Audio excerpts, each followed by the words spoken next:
And being my first ever time, I didn't really know what to expect there. But No, yeah, I mean, it worked out pretty good, I yep, think. it was So really nice. yeah, and then the second show, which Tim wasn't even there, his ring wasn't there. I also have a church in Montmorency That as was me. well. I performed. It was you and David Coleman, and I actually ran that show. Tim called me, and it was. I almost told him no. I was working in Augusta, and he called me and he said, "I have a problem. I can't get to Montmorency to do a show. Can you go and run the show and book the show, and we'll get the ring there somehow, and we'll do something. But I need you to take charge." And I was like, he's like, I think Pappy or but somebody else was there to help me, but I was like, for you, sure, okay. But I was not comfortable with it, but we had a lot of fun with it. Oh We yeah. changed in the church and wrestled right outside the church, and I think we used, I don't even know whose ring that was that we used, but it Um, was it was not the best. it was the ring that was always in the valley. That was pretty much on center Ah, blocks. that would that would use actually okay. Then that's funny because that is the NWF ring that I started in. That is actually owned now by a guy named Jesse. Used to run the name. He did like a offbeat Dudley gimmick. Okay. He was like something Dudley or whatever back then. But he was not the best worker in the world. But he had a ring. People booked him because he had a ring. But yeah, it was always set up in the valley on cinder blocks on really unstable surface. Yeah. I never bumped it when it was set up. Never. No. Yeah. I remember helping him set it back up because everybody left to go to Hendersonville, and I was the only one left there, and I Nope. ended up getting tagged to do the ring crew, and I was like, oh, all right then. Not safe. No, I watched him put it back up. I'm like, really? Y'all bumping this? What? Valley. All I Oh can say, yeah, I valley guess. all day. Valley all day. In our defense, TWF was in the valley, but we were in the top of the hill of the valley, so we didn't. Yeah. Yeah, Still, yeah, still valley. yeah. The outskirts, but close Yep. enough. He attracted enough of the valley up there. Oh god, yeah, So, definitely. uh, so ZPW is running good, Hmm. mostly. We do some shows at like 9 o'clock in the morning, in the Oh freezing cold yeah. of December in some park in Charleston. Oh yeah. Don't even remember what it was for. Just know that we got dressed in one of those little tents that look like a Yeah. house, Yeah. and It was at a. It was in the morning. It was a festival in Charleston. It was. Yeah, we were in a little tent, and in fact, I think we did a show before that where we were dressed in a van, like an old panel van. The same place too, I think it was. But yeah, we did it in that, and that was. Oh yeah, that was really cold because even for the South, that was pretty cold. Because yeah, yeah, you said it was 9, 10 in the morning. Yeah. yeah. And this is in December. Yep. I believe it might have been the first actual ZPW show. I think so. Yes. Yes. Um, and Dave was helping at the time, I believe, helping one of the many people that would come in, get in Chris's ear, and try to run things for themselves, pretty much. Yes. Yes. We Um, had a couple of those. yeah, several. And one of the good things that did come from that was we did get smooth excellence from that. We did, and that is, I will say something about those two. Those two were probably most talented tag teams I've ever been in the ring with. I've worked them both singles and tag, and I've never had a bad match with them, even in the beginning. Right. And it was they're solid, just really solid workers. Yeah. And they come in with such high energy too. Very much so. Yes.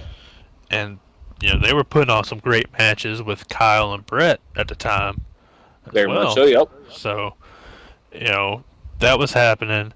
The everlasting program of me and Coleman still going on, while they threw How in long did that Ryan last? That Bone lasted like 4 years off and on.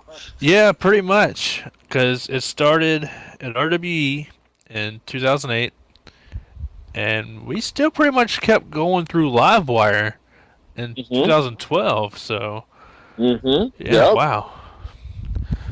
But freezing cold, generator to run music, even though you couldn't hear it over the generator.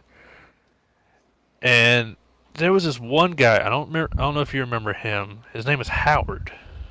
Yeah, I remember Howard. Yes, I do. Um, Originally called him Minnie Hilton. Yep, he was because he looked like a guy named Hilton. Yep. Yeah, and this guy was one of the weirdest guys. And this is coming from someone that had been in TWF. He was one of the weirdest guys at the time. Yeah, he just was off. Yeah. Just something off about him. And I don't know if it was this Charleston show or the next Charleston show, because we did two down Yeah, we there. did.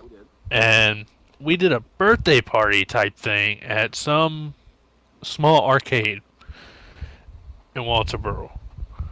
I don't know if you remember that. Yes, we did it outside. Or was it outside or was it inside? I remember that though. We pretty much just went in. I think you and Bobby did like an ring. impromptu brawl. Yes, it was. Yeah, okay, I remember that. Yeah. And then that was it. And then we did chops for some reason. Yeah, because they wanted to see what it was. I remember that for sure. What they wanted to basically have a preview because they were going to book us for a full show. And so we came in there and basically showing them that we were actual real wrestlers and not just pulling their leg and everything like that. And they wanted to see like stuff, and I remember that. And did that ever go anywhere? I'm guessing not. Because no, it never did. It never went anywhere. We never got booked with them again. They actually, that building is in Walterboro still, and they have been through more owners than I can tell you. Wow, more than the pub? Almost, and the pub's still shut down. Oh well. Well, at least we didn't show up like we used to. It was where the door would be locked, and we would just not do a show. Yeah, those were the worst ones. There's some pictures floating around of us standing outside of that pub flicking the camera off because we couldn't even do a show. Oh, yeah. I think I have that one. Yeah, those are great. So, and as we go into the revolving door, yep. you start to come in less and less. I was. They decide to go completely legal. Everyone gets licensed. Everything goes by the athletic commission. Yeah. And from there, Pappy and Susan come in.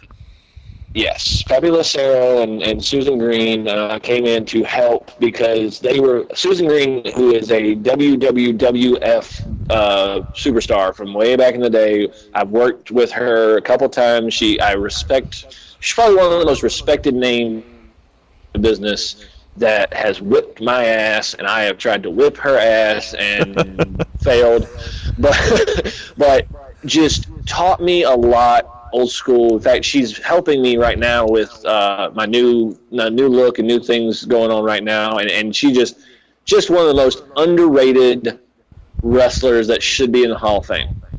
She really should.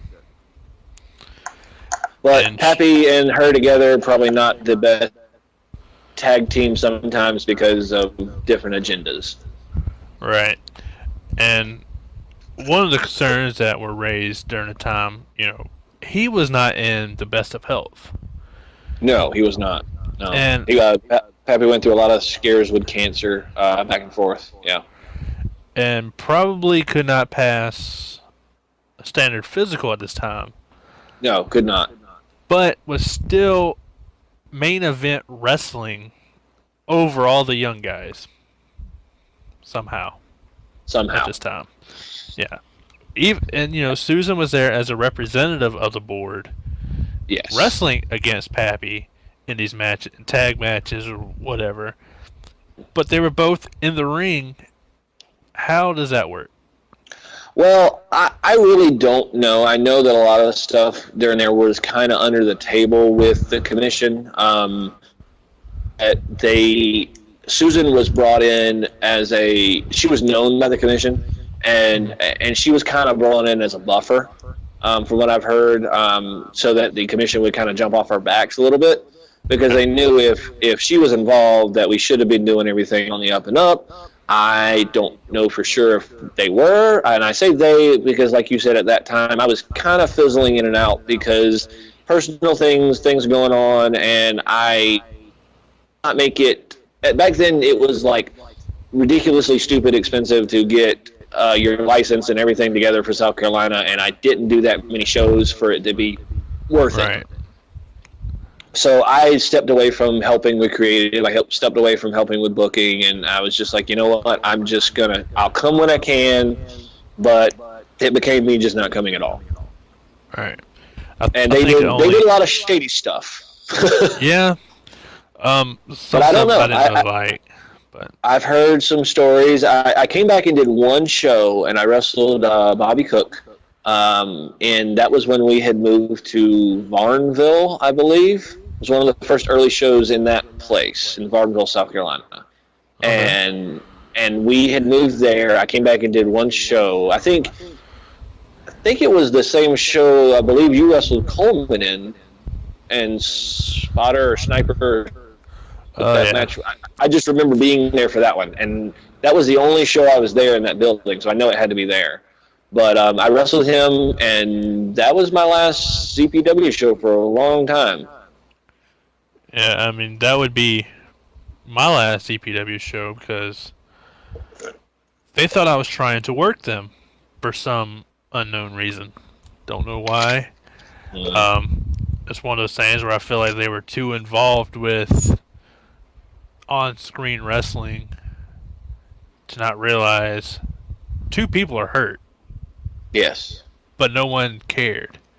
Like, Coleman did get a bucket of ice. I just remember being yelled at. That's the only thing I remember. But it was a very awkward time because we were doing everything we were supposed to do, but nobody liked it except Chris. And at that time, I thought that's all that mattered. So. Because it used to be. It used to be all that mattered was just because Chris was there and everything. But Chris really let go the reins, and he's admitted this to me in conversations before. But he really let go the reins at that time and let them kind of have control because he needed help. He needed help running it because he couldn't do it by himself. He was going crazy trying to please everybody. Chris is a guy that will what he can at the sacrifice to himself. And it was beginning to be a toll, and we had several conversations to ourselves that were just like, you need some help, you need to bring some people in. He reached to a couple of different people, and he was friends at the time with Susan and Pappy, so that's who he reached to, and I didn't want to be too much involved, not because of them, but just at the time, and probably not the best of decisions for him, but it's here to say, and that just happened, I guess. And I think that's really what never made ZPW stand on its feet, is after the split, it was just rocky.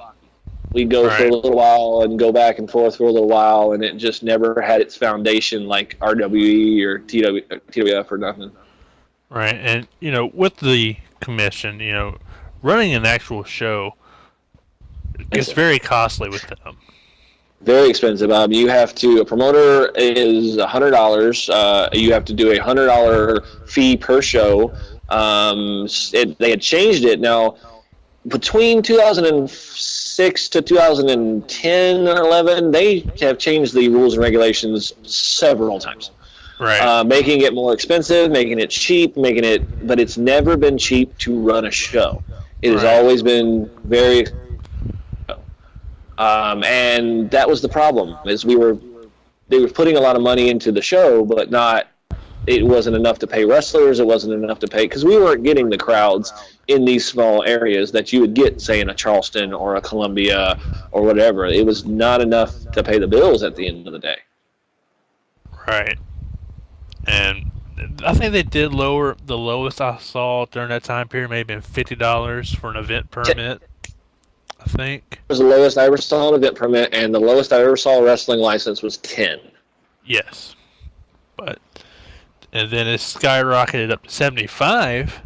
And then For everybody. Yeah, and I think it dropped down for wrestlers back down to 50. Nope. But never cheap. No, and that's why a lot of us. That's why a lot of us went to Georgia and North Carolina and Tennessee and even Florida, because commission, they don't have all these fees. Exactly. And I've had a conversation with many people, and they say, "Oh, wrestling license help weed out the untrained or the people who are not really wrestlers." I agree, but disagree. That's not stopping somebody from having $50 in their pocket. No. To just go out there and get one. Because there is no the contrary to popular belief, there is no or physical training or anything like that to get the license. When you go, you get a physical from the doctor, and anybody can go to any doctor and get a sports physical, and all they do is make you touch your toes and do some other stuff. But if you know the doctor, half the time you don't even have to do all that. Half the time your family practitioner will just do a physical for you for $25 or whatever, or your insurance covers it or whatever. But the commission had no regulation on you have to have had this many matches. You have to have this credited. You have to so there was no checks and balances. As long as you had the money and the time, you get a license. Exactly. And, the ZPW roster, as long as they had $50, guys like the Mod and the Backyard Bully, they were able to wrestle on these shows. Mm-hmm. And it kind of defeats the purpose, I felt like. Because why? What's the point? Besides and the government getting their share of it. And at the time, with those people having licenses, they were so desperate for talent in ZPW that they let anybody with a license come in and go, okay, you got a license, you're checked out, you're good. Come, you know how to bump. Come on in. Right. I think even one of the Beckett's actually ended up getting licensed at one point. That was a travesty. Yeah. I think it was the worst one of them to make it worse. Mm-hmm. Mm-hmm. And ZPW. Oh God, terrible. We tried. In our defense, we tried so hard to do. They just never got it, and they tried before us. They tried after us. They just never got it. And some people don't. No. Is something where some people just don't have it in them. Right. I believe ZPW still runs periodically. Ox Madison's now down there, I believe. Not real sure, but they run periodically. I don't think they've done anything this year though. No, they haven't. I talked to the last time I talked to him was probably right after I moved here. And he said he was going to try to do something, but it wasn't looking good. Mm-hmm. So after that, Tim gets back into the business. Oh yes, IWE. And once again, Athletic Commission had to be licensed. Yes, ran in North Augusta, South Carolina. Ran into a very nice little place, little small place. Yeah. Us to come up and work a show, and he was like, the first things out of his mouth was I'll have a little bit something for y'all if y'all can come up. And I'm living in Charleston area at the time, and I'm like, okay, yeah, we can do that. This is around 2009. At the same time, I also joined back up with OACW, and so he knew I was actively wrestling. And we're talking about, there's a picture of me, a picture of all of us somewhere, of all of us sitting together in the idea, and it was very weird but very satisfying because we kind of buried the hatchet, and it was a little bit better. Yeah. So, about how long did that last? I can't remember the dates, but it was 09 to maybe if it lasted a whole year or so. I don't really know for sure because I didn't go through the whole thing. it was still a trek. It was 3 hours for me to drive up there. Family still in the area, but I was going through some stuff too, and it was like I can't do this every Saturday or every once a month. It was just harder to do it. My personal life and business life was just getting out of where I was able to wrestle anymore, and it just became an issue. All right. So you ended this time on fairly decent terms, right? Yes, we did. Okay.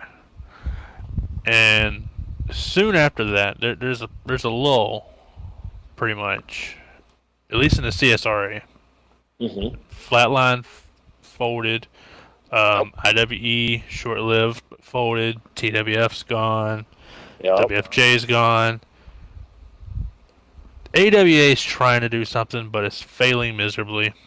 I'd heard rumors. I never got a chance to work with AWA, but I'd heard rumors and I'd seen some of the guys working for them, and I was like, that's kind of neat. And at the time, I had taken them. I actually went through around that same time, just got out of wrestling altogether. And that was a rough time in my life. I'm going to correct you on that one, because me and you did have a match downtown Augusta for the first Friday show for AWA. I forgot about those. Thank you. Yes, we did. Because that was when it was actually me and you. Me and Vincent Sykes tagged against you and David Coleman. We did 2 different shows downtown. Two different shows. Yeah. Yep. Did 2 different shows. Changed in the hookah bar. I remember that. But did that show. That was the first time I'd ever hit the Phoenix Splash on somebody. I hit it on David Coleman, and it was great. It was awesome. There were maybe 5 people in the street watching that match, but it was a lot of fun, and it really was. Yeah. That was 09. Yeah, that was 09. So that was the beginning of the rough areas of that time. Yeah. Right, and I remember the actual nighttime show that we did was much better. Yes, much better. Crowd was there. I think they did it first Friday, wasn't it? It was around that time. Yeah. Yeah. I think they did a total of 3 First Friday shows. Yes. Yeah. And I remember Matt actually came to the other one that you didn't come to, I think. So that was all fun. And then Livewire pops up. I remember doing Sector 7 shows with Livewire. I remember that. That was, 2010, 2011? 2011. Yep. 2011, yep. And I remember doing those shows. Those were fun shows. Those were some of my favorite shows to do in a small area. Very small. Tag team. Yeah, very small. Got to tag team with Kevin Kurgan for the first time, and actually do a tag team. And I'm really sad that never bloomed into anything more than what it did. But it was I really had a lot of fun with him because I knew him. I knew him very well as far as work goes. I knew how we could play off of each other. We had a great match with Chaos, and I think he was going by something else. It was him and Kinley with his gimmick at the time, and that was a really fun match. It was one of my favorite matches in that building. Right. And we only did 4 shows, I think, there. I think so, yeah. And I think you tagged with Kevin at just about all of them. 2 of them at least, and I think one of them I may have done. No, I did a hardcore match with James Houston. Right. That was one of the other ones, yeah. And we pretty much did away with Sector, or they did away with us, because of one bad show, and they didn't want to take the risk anymore. Things happen. A lot of people over the years say they take a risk on wrestling, and Yeah, and September obviously has not been my month to do shows. I'm 0 for 3. Starting with a Sector show, which maybe 3 people showed up. I think we made $15 off the door. Yeah. And the one show, Anthony Henry actually showed up with a truck, did ring crew, everything, and nobody else was there to see it. So, interesting. That actually changes a little bit of my thoughts on Mr. Henry. So, yeah, He came. He helped me get the ring up, loaded it, unloaded it, everything. And after the show, a little different story, but he helped get that show going, even though everybody pretty much bailed on that show. Hmm. And then from there, we go to the gay bar, the filling station. Oh yes, the filling station. Those days. Yeah. And it started out as an outside. We were pretty much on the patio. Yep. I did a really good match. It was me and Darkness. Did a good match while we were still out there on the patio. And that was a lot of fun. Yep. And I was trying to recapture the fun that we had in TWF, but in kind of a more serious environment. I'm not sure how serious you can be in a gay bar, but that's what I was going to say. But yeah, I was trying, and we ended up having a 6-man tag with Bam. That was Bam, fun. yes. That was a lot of fun. I want to thank you just publicly for putting me in that match, because that was still one of my favorite matches with Bam. Just rest his soul for that. I mean, he was really a good guy. I was really sad when I heard he passed away. And I know the controversy around it. I know all that stuff. But he, all in all, at the end of the day, good.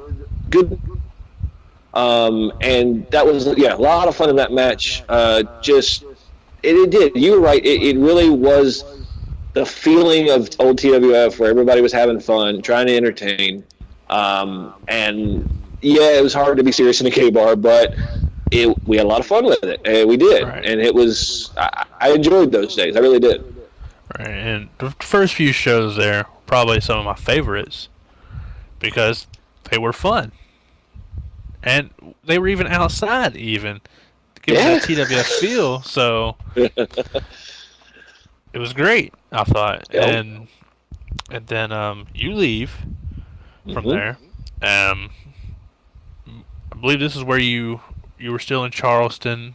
Commute. I was commuting a little bit. It was a little rough. I was going to, not to go too much into my family life, but I was going through a divorce into another relationship and was going through a lot of rough stuff. I made a decision around that time, like I was kind of speaking on earlier, to just be done. Right. And the way I went about it in hindsight was good, but now the way I am now, I thought that was bad, but I really think it was the best thing I could have done, because really shed the old feel that I had. I've gone back and looked at tapes and looked at videos and matches, and I've done decent, but the look and the style that I had back then was done. And I don't have any love loss. For those people that know, I burned all my wrestling gear. And I was done at that point. I didn't think I would ever get back in the ring. I didn't think that I would ever do anything. I thought that it would just be done. This chapter of my life is over. I'm not going to make it. I've never been a guy that said I'm going to be in WWE one day. I always said if it happened, it happened. But I didn't have the shape. I didn't have the time, because I had a family at 18, 19 to go on the road like that. And so I wanted to do it for fun, and I felt like the fun was over. Right. So you're out completely at this point, and this is about 2012. Watching shows on the sideline. What made you get back into the ring, and where was it? All right, this was a good one. Somebody asked me this the other day. I got a message, phone call message and Facebook message and stuff from one of my very good friends, Oz Knight. He went by in Flatline Championship Wrestling days of Tony Tsunami. He was one of my favorites because he had very good charisma. We always hit it. We hung out all the time. We did shows together, and we'd always hang out, and it was good friend. And he called me. He said, hey, buddy, I know you are out, but I'm helping book a promotion in South Georgia called, I think it was RWEA or something like that or whatever. RCW. RCW, that's it. He was like, I want I'd love for you to come down and work. He was like, we need some good workers that would come. Charleston, it's only going to be like 2.5 hours from you. And he was like, if you don't mind coming, he said that would be great. And I was like, well, I don't know. Let me think about it. I was like, I don't even have any gear. I would have to get all new stuff. I was like, but I'll think about it. He said, well, don't worry about it. He said, I'll take care of you. If you don't, I understand. Let me know. Thought about that a lot. Probably about a month or so, and I didn't contact him back, didn't talk to him. I went over to, at this time now, very good friend Matt Crosby's house, and I spoke to him about it. And he was like, you know what? I don't know. He said it'd be a little different, man. And I was like, yeah, but I don't have anything. I can't really buy gear, and I don't have the money for that. And he goes and pulls out some red and black tights, and he said, use these. Wow. Hey, I don't know if these will fit. And he was like, you need to use these. Go ahead. Just try them on. Went in the bathroom.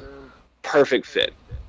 And I said, he's like, saying something. You got to say something. And I'm like, okay. I called Oz on his porch.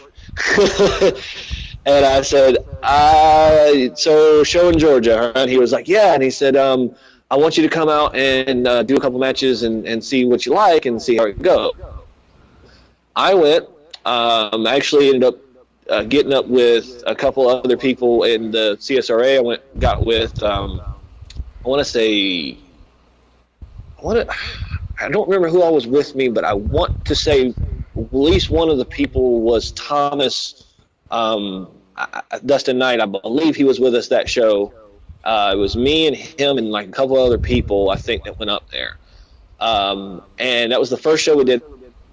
I left from up there because it was closer to there, and then did a singles match against somebody. I forgot who it was, and I liked it. It's a good feel, got a good crowd reaction. I was like, okay, sure. I went and did another show and got to be on the same card with Honky Tonk Man and Rick Steiner. And I wrestled a four-way with Charlie Anarchy, a guy named Ace, who is now Damone Rich, and Ray. And they wanted to put me over for the Georgia title. And I was like, okay, sure, whatever. And they said, we want to do an angle with you and do it. So family came, my wife came down, she saw me wrestle, things like we talked with Rick Steiner. And funniest name story with that, I walked in the back, and you walk in the back and you shake everybody's hand and you talk to everybody and everything. And I'm walking back and I'm kind of panning in the locker room, and these are people I don't know. Right. I know a couple of them. And I'm shaking hands and everything like that. And I was like, hey, how you doing? How you doing? I saw a guy in the corner just kind of in like sweatpants and some other stuff, and he got a little pompadour hairdo and things like that. And I'm like, how you doing? Whatever. And I walked up to Oz and I said, hey, who's a honky tonk man looking dude in the back? And he goes, honky tonk man. I said, like the honky tonk man? And he, the WWF honky tonk man. That's him. And I was like, oh, I feel like an ass. I ran back to the back, and I went back and I walked up to him, trying to not seem like an asshole, and walked in, and I was like, sir, I'm sorry I didn't properly introduce myself to you, James. And I was like, nice to meet you. I said, and he was talking in my defense when I shook his hand. So I shook his hand, and I said, I love your work. I was like, glad to be in the locker room with you. It's a real honor. And I walked out, and he was like, thank you. And I was like, bad. He did not, in his defense, a man in sweatpants that doesn't have Elvis gear on, that has a half-done pompadour, that does not look like the honky-tonk man from the 80s, can throw you off. But I did that show, had fun. That it fell through with that company. RCW kind of booking issues. The guy that ran issues with that. Oz kind of went away, so did do another match for a little bit. Then Oz calls me back. He goes, I got another place we want to work, but I want to do a tag with you. I said, I've always wanted to do a tag with you. I want to do one with you. And I was like, sure, man, that would be a lot of fun. I was like, what do you? he's like, I got an idea for new gear. I've got an idea for a gimmick. Like we're going to be heels. We're going to be called Dark Horses, and it'll be me and you heels and talk trash and just have fun. And I was like, I've never really done a tag program. I've always been either singles or tagged with other people, but never with an actual official gear matching partner. Right. And I was like, sure, I'll give it a work. I'm old now, and tag team matches, you don't have to work that hard. That's especially if you're the heels, you just run the heel. Yeah. So we did that for a little while, and it was 2014 is when that ended up happening, and we actually became tag temps of one place. The company folded. We went to the next place, won the tag titles there. Company never did a show again. Wow. And then ended up getting invited by the people that run WECW in Millen, Georgia, to come work for them. It was a little bit of a trip, so we negotiated with them to give at least gas money for me to come from Charleston, because even from Charleston it was 3.5 hours, and that was still a little bit of a trek for no gas money whatsoever. Or right. very little. So we did that. They loved it, absolutely loved us together. They were going to fix them to put the tag titles on us, and I work a job where I can be relocated. So I got a phone call saying that I was going to be relocated to Wisconsin the week before we were supposed to win the tag titles. Wow. And I went to the show, and that we were supposed to win the mat, and I told him, I said, hey, I am going to be leaving in less than 30 days, and I won't be here anymore. And that threw them all their stories through a loop, and threw me. I was like, I guess I'm done wrestling again, because I'm going to move to middle of nowhere, Wisconsin, and they ain't got wrestling. So that was the end of the South for me. I moved in August and got out. I am a manager of a facility without going too much of what I do in my personal, but I got in here and moved up here and was like, okay, done with wrestling. Going to just concentrate on family and work and see what happens. But I will tell you, just like any wrestler that's been in it for more than a minute, wrestling is in your blood. Right. Wrestling finds you, and you find it. And I'm sitting at my desk, and one of my guys that works for me walks up to me, and he's showing me pictures of some product that he took pictures of or whatever, and he skimmed through his phone. And I was like, oh, I'm sorry, some naked pictures. Sorry, I don't want to see that. And he was like, no. He said, just some people don't understand it. And I said, oh, well, what do they understand? Is it like a puzzle? Like, what are we talking about here? And he goes, no. And he shows me a picture of him standing with Ric Flair. And he was like, this is one of my idols. He was like, I got to see him recently. Like, he's really awesome and everything. I was like, oh, yeah, I love Flair. I said, he's great guy. And he's like, oh, yeah. He's like, oh, yeah, I love wrestling. And he said, well, you'll love this. And slides to his phone, and he's standing in a ring with a title. And I was like, he's like, yeah. He's like, I do it on the side. I'm a professional wrestler, and I run my own company. And I said, you're a worker too? And he looks at me, and he's like, I was like, I'm a worker too. I was like, I'm from this, and that. And he was like, no way. And he's like, man, you look, get you on one of my shows, and I got connections in Chicago. He's like, he's like, what do? You got any videos? Like, have you been around for a minute? And I was like, I've been around 15 years. And he was like, oh, wow. Like, I was like, stand up. I was like, you want to lock up? And I locked up with my employee in the middle of my office. And he goes, oh, I can get you on some shows. He said, don't worry about it. I can get you on some shows. And got me booked in Chicago, called JPW, training facility in the middle of North Chicago. Very, very, very similar to TWF and WFJ starting. They were a group of about 4 or 5 vets and about 12 or 13 rookies. They were training new guys and putting on their own show. I was, man, this feels like home. Like, this is pretty awesome. Promoter came up and he was like, okay, you got this match, you're wrestling this guy. He's been a couple of years. Like, can you pull something out of it? And I was like, yeah, we'll do basics. We'll go through and do the basic stuff. He's like, okay, you got 10 minutes. And I have it recorded, and it's on YouTube right now. He gave us 10 minutes. I went 10 minutes, curtain to curtain. Huh. Exactly. I mean, 2 minutes on the dot. And I got in the back, and he goes, where in the hell did you come from? And I was like, I'm from the South. And he was like, you here anytime you want to come. Wow. And I was like, wow. And then people, my name got out there of, hey, you heard about this guy from the South? Like, nobody knows who he is. And I did that show as James Hunter. I did it as what I knew. I wore the gear that I had from the tag team time, and it was good professional looking stuff. It was awesome, and I just didn't like the look. There were people that were dressing up like like all kinds of other stuff, and the crowd was really going into it. And I was like, oh, I said, that's what it is. I'm in a new area. I need to rethink my gimmick. I need to rethink the entire thing. Thought about it, threw some stuff out, wrestled a guy up here named Johnny Swashbuckle. Did a pirate gimmick. And he got me thinking. He said, hey, he was like, it does. I was like, oh, yeah, it does. It does sell. And I was thinking, okay, I'm Southern. What the hell can I do to go with my Southern accent and to keep going? And I was chewing gum or something like that at the time, and I said, oh, I can do a really neat trick when I chew gum. I can sound really, really country.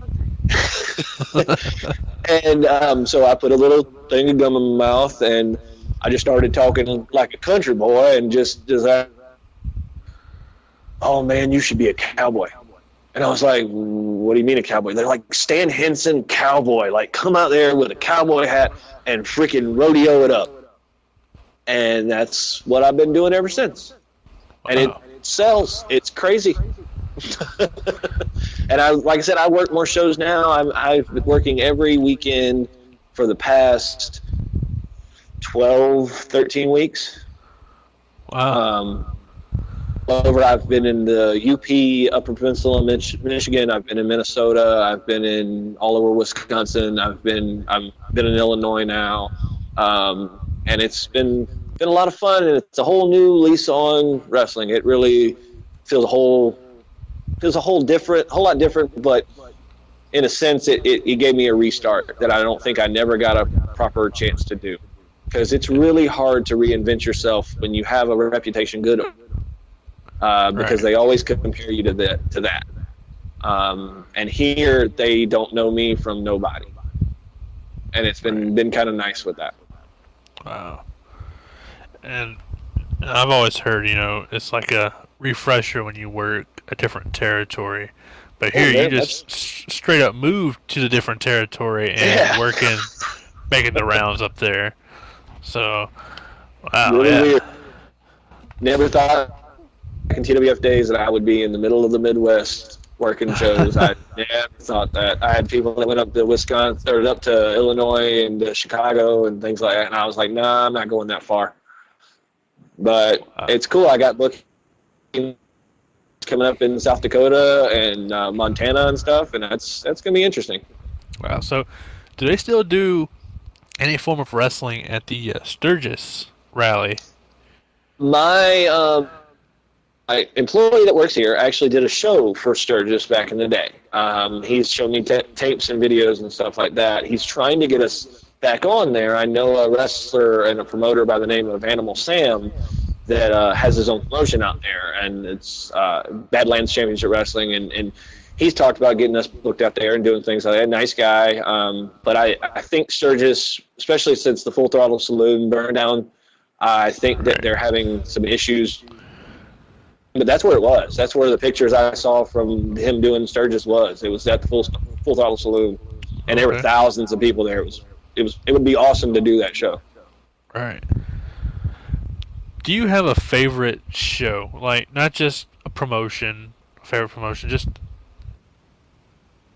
like a favorite from start to finish that you've ever been on? Yes, I do actually. From you talking a single show, like one just single show? Right. One single show I would honestly say would be one of the pub shows for RWE. It was the show that me and Matt Crosby had a chain match at. We set up for a match that actually this is the favorite show, Constant Carnage. Constant Carnage was probably my favorite show because it was one match that lasted an entire show and we never lost the crowd. Oh yeah. It was one of my favorite matches, one of my favorite shows, and it just was a unique idea. For those of you that don't know, we started as a tag match. It was between two big factions, and we just kept rotating out people.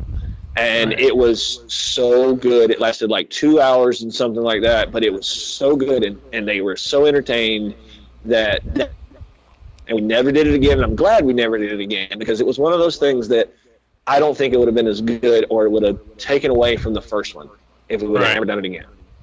But yeah, that was probably my favorite show. Yep. Yeah, Invasion's kind of a tight second, I would say. I've had some favorite matches, maybe, but that's the whole show of Constant Carnage was really good.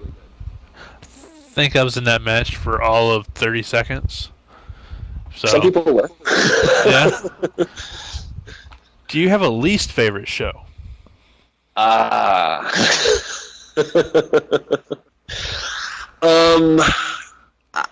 would probably say doing APW, American Pro Wrestling, in Spartanburg, South Carolina. I worked a match, and the promoter there is Chief J Eagle. He's been there for a long time. It's the only show, no one for him. It's also the only show and only match I've ever been completely stiffed in. It was me, Darkness, Kevin Kurgan, and a guy named Amp. We went up to Spartanburg because that's where Amp lived, and we worked a tag match against a guy named Nick Fury and Dirty.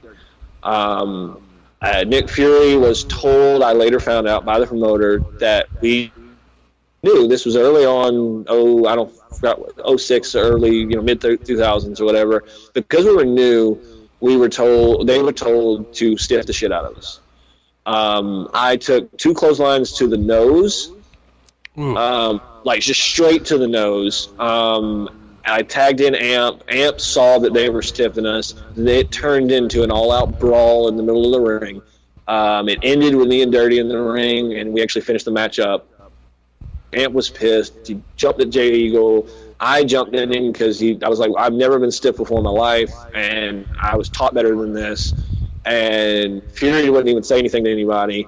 And we just told him we would never come back. The show was kind of crap anyway. It was done in a little place. They still do shows there. They tape TV and whatever. But to me, it was really political and probably one of my worst experiences at a show. Wow. If I could take anything away, I would take that away, but I almost wouldn't because it showed me how not to treat new talent. Right.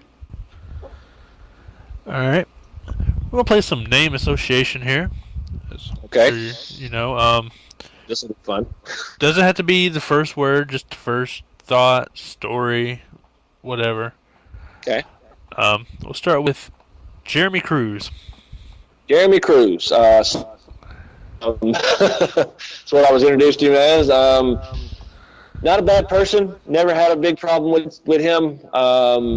But the other Zion is what I will say. He was the other Zion. Yeah, I remember that. Yeah, Zion. I did a mask gimmick for a long time named Zion, and we wanted to do a Zion versus James Hunter thing, and Jeremy Cruz was the only one my height. Yeah, I remember that now, yeah. One of those other cool things that we did with TWF. Oh, yeah, it was a lot of fun. And I thank Jeremy Cruz for that all the time because he had a lot of fun with it, too. All right. Chaos.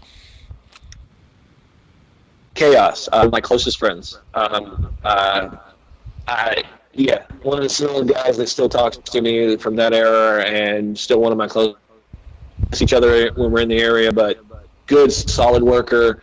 Could have been one of the best. Just he thought too much of himself that he needed to be more in shape, but he was a big guy that could work, and he had the intensity. He really did, and I still encourage him to this day to get back in the damn ring. Ryan Bonebreak. Interesting.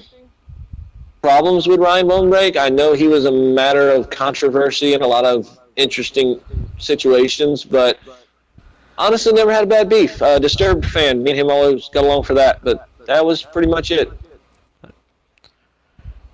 Morgan McNeil. Morgan McNeil. And I remember this name because I remember he is from FCW, and I worked him, I think, twice.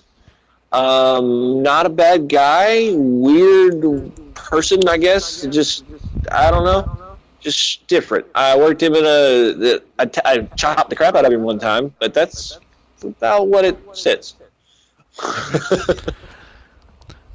Matt Cruz. A lot of things. Matt was there from the beginning in or not the beginning, but midway in the WFJ. Overrated and underrated at the same time. I went through a lot of overrated days and went through a lot of underrated days. Unbreakable was what we called him, but he proved that wrong when he broke his neck. No offense to him. That was not meant to be funny, but it was kind of ironic.